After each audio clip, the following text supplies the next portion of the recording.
अरे केवन बाजार रे दादा ना जानत हुआ ये ना सेक्सी बाजार वाला से कसी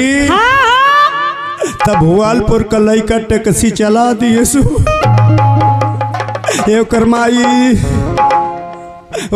रे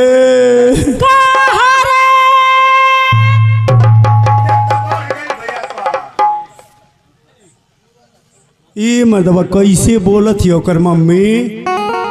ओकर माई काहो सार तोर इतनी इज्जत है कि तोहर मेहरारू तो के रेख के बोलावत ह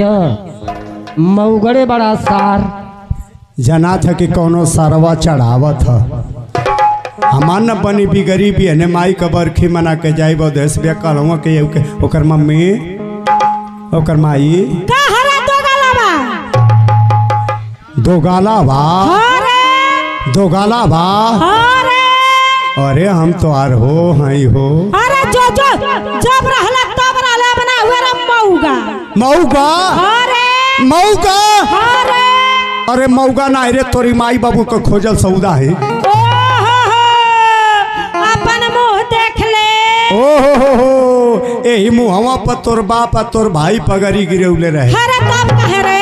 ओकर माई मांजो ना मानो मान जाने तो जन तो के हलधलपुर आई मौलानापुर आई भुआलपुर का भूत दैले पर चढ़त हो तो गप दे उतार दे अरे जो तोर देखले है नमन भी रे खाई दे तो गाला देखा रे सही देखा रे भुआलपुर से केहू के लेके भागत नहीं किना एकदम भूज के रख गले रहो तो हम लोग के हंसी आवत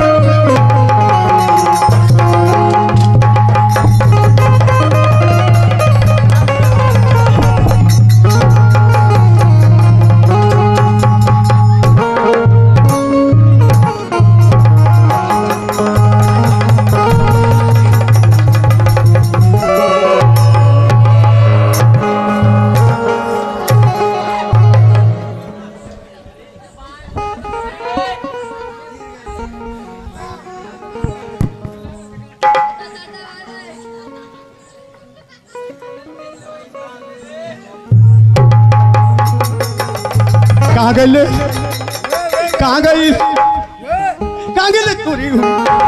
कहाँ गई अरे माई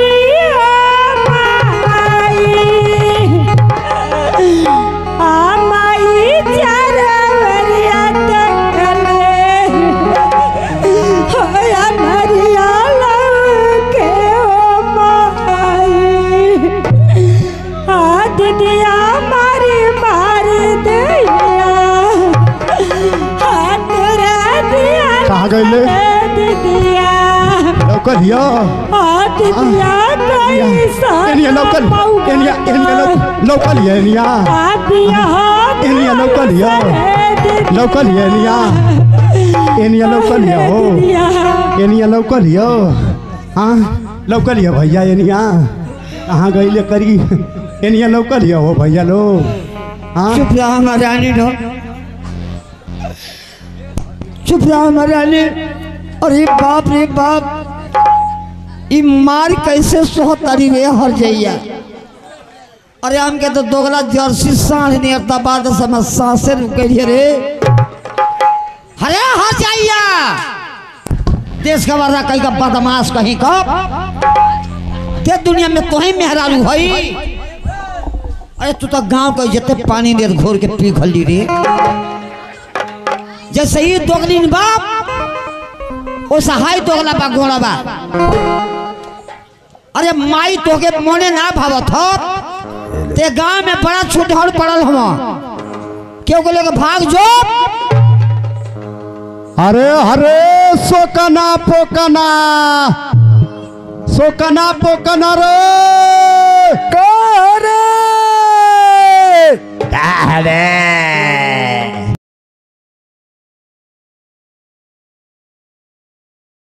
तो के भगवती माई को रथ में डाली तो के माता माई उठा ले जा दोगला तीर जात कहीं का। अरे जेठ भर सड़ुआई न तुम्हारी इज्जत करते तो सौर से बोला नहीं तब गरगोज के मुँह दे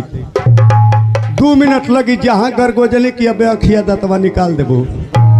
आई घरवा में गुलाब जामुन है, पानी पी ले। अरे मौगरबा तोरी मीठा पानी में फलानी याद भोर चला दी हो। फूल जनमा का दामाद सीतारामवा का बहनोई गोड़ा बा। अरे भागे सारा कमाई सिलोचनी के आजी इनके समझा दे नहीं तो हरी रुक रुक चल ना मन बे चल जा दे नवमिया के पहले तोर कल सवा फोर कहो पानी लोग वो जब बैठ के टीटी टीटी हंसत हो लोग हाय मारो तो लोग के धैल ना बनलो केहू आई तो वे कमवा कर बतावा हो तो दे हाय हमारी रानी के गाय गोरु ने पीटता हमार बाछी 2-4 महीना को कुछ है कहीं बन बिगड़ जाता काबन बे का काबन बिगड़ जाए काबन बिगड़ जाए काबन बिगड़ जाए काबन बिगड़ जाए काबन बिगड़ जाए काबन बिगड़ जाए तो अरे माँ घाटिया भैया ये तनी को कहाँ भागत रे कहाँ रहे कहाँ भागत रे अरे तो अरे कहाँ भागत रे कहाँ भागत है वो नहीं कहाँ भागत रे भगवी सुघरई भी जगह ये पले ले बाड़ी बरखा बुनी में केहू तरह आदमी बटोरली हाँ आए के चढ़ावत ही एक मनवा बढ़ावत ही काबन बिगड़ जा रे सुघरई भी अभी हल्के ले ले ही सुघरई भी हाँ बारिश बुनी में केहू तरह आदमी काबन बिगड़ जा रे काबन बिगड़ जाई बहुत होई ही तब मर जाई सुनी 3 महीना लगी सुनी सबे 3 महीना होम करा के छठवा में हित के दोहरी घाट बैठा दे है तोर बहनिया गाड़ी दई हरो दोगला गरियाई है हमार कमाई खाती औरत पे गाड़ी दई जे अप्पर पड़े लो गरिया वाला दोगला तू जात का मगुड़ा दोगला तोर बाप लिया के दिला और बाप हमारी बहनिया के खोदले हो खरीदला हो हमके 3 आदमी फसौले हम 3 आदमी पहला नंबर में मोहन चाचा दूसरा नंबर में उन्हीं का लड़का अवधेश भैया तीसरा नंबर में है राजा ये लोग कहला कि कल टंछिया ओ हो हमार बहिनिया असारे का सिधरी रे सोरत रहे अरे नहीं ये फलनवा बरसात का गोइया रहे कहीं ढूक जात रहे है हमार कमाई खाती औरत पहने थी गाड़ी दई चढ़ावत थी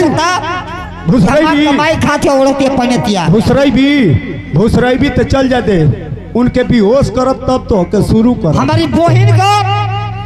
रवा सबे को हम लगी का कहती है कहो माई वो जब भैंस ने हिरल हऊ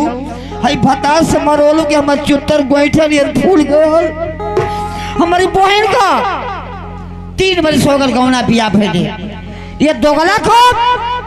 2 पैसा का सेरू हमार बहन ना जाने हो अम्मा जी ना जाने ले अम्मा जी लम्बा रही दिमागो भट्टेक ले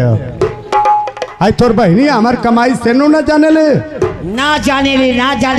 हमारी घर में तो कुल भेद तू जाने ली जानी ना तोर गाजीपुर गाय चोल में पुदीना बोवाला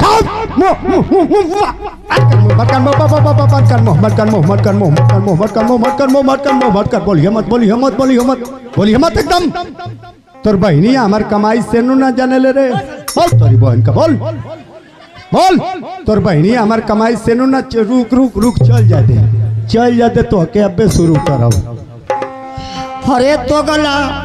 अरे हमके झपिला मत रे अरे हम ऑपरेशन करौले ही रे दो दे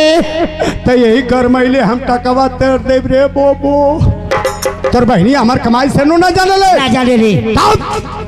अपनी बहनोइया से पूछ अपनी बहनोइया से रे मौगड़ा 3 महीना से लिपस्टिक के ही तरह जुरा थिया आज ले तोर बहनिया यूज कर ले रही तो दूसरा गले तू इज्जतदार है रे भिख मंगवा का बेटी भिख मंगिनिया चियारा थी इज्जतदार है अरे मौगड़ भाई इज्जतदार ले तोरी 500 बहने ले रही हां लगा दे तोर बहनिया हमके पैया सो पोलवा खोल दई है गंगा पोखरी के लगा दे देश दुनिया जान जाई है हमार का देखले हो मोहन चाचा आई अवधेश भैया कथी की का देखले हुए ए जूतियावा के हे भैंसिया का विदाई करावे गई एक बाप साँझ का रोक दे अलस की पाहुन रुका आज मुर्गा बने मुर्गा हाय मुर्गा खाई तो गला मुर्गा की लालच में ना तोरी बाप के व्यवहार पर रुकल ली 5 बजे करीब में भैया जाता नहीं टेबुल पर क्रियाक्रम करे मौलानापुर का आदमी जानत हम हम टेबुल पर जाता ही क्रियाक्रम करे आई जदार यो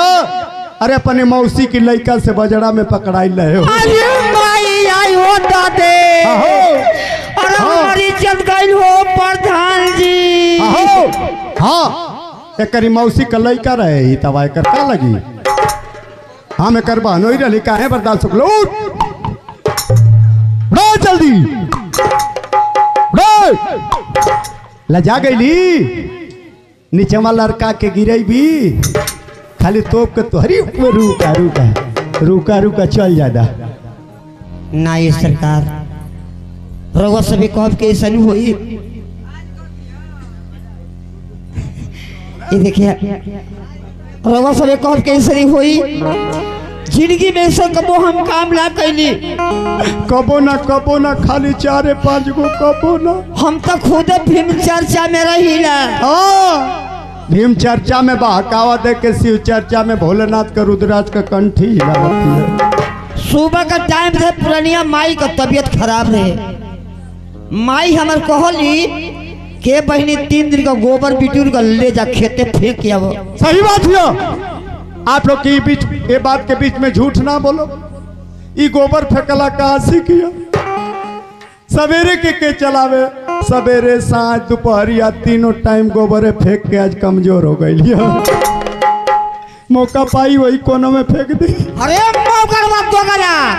कोलवा तो भैया हम घूरा खले रहलो तो कहां धरब तोरी बाप की करेजा पर धरब अरे बाप के करेजा पर धरा हम उहे गोबर लेके जात नहीं बाबूजी हमार भाई चोरी करते रहले चारों तरफ ताकली नजरी सोझा केहू दिखाई ना दी हो नैहर जाई हाई मुखिया ऐसे बढ़िया तो ललकी उखिया करे सरवाई बता कि तोरी बहनिया के तमहू रखल ही है कहला शिकायत सुन लो बरे सरवा एक और बहिन मुखिया से फंस गई करे अरे मुहवा बाबा गई ए भैया करी बहन से लव मैरिज से शादी कैले हैं आई हमारी घर ना जाला सरवा लाजन का रे है चिन्हत है नारे चिन्हत त नारन ये लेकिन अब चिन्ह गई कि तोर बहनो ही हूँ अगर बोलौले हुए तब बता दी है ने तबे लंगला तबा घींच ले अरे हम ना चिन्हत है अब पहले बात सुन